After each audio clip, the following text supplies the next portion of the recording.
కోరుకుంటా ఉన్నాను. ఈ రోజు మీ జీవితంలో దేవుడు అనేక అద్భుతాలు జరిగించాలని, అనేక ఆశ్చర్యాలు జరిగించాలని మనసారా కోరుకుంటున్నాను.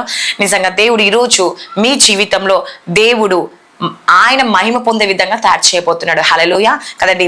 మీ జీవితం ద్వారా దేవుడు మహిమ పొందుకునే విధంగా నిజంగా అండి మనం చేసే ప్రార్థన ద్వారా మనకు కలిగే శ్రమల వల్ల, మనకు కలిగే అవమానాల వల్ల దేవుడు మహిమ పొందుతాడు కదండి. హల్లెలూయా. ఎందుకంటే మన కష్టాలు వచ్చినప్పుడు ప్రార్థన చేసినప్పుడు, సాక్ష్యం చెప్పినప్పుడు ఆయన మహిమార్థంగా మనం జీవిస్తాం కదండి.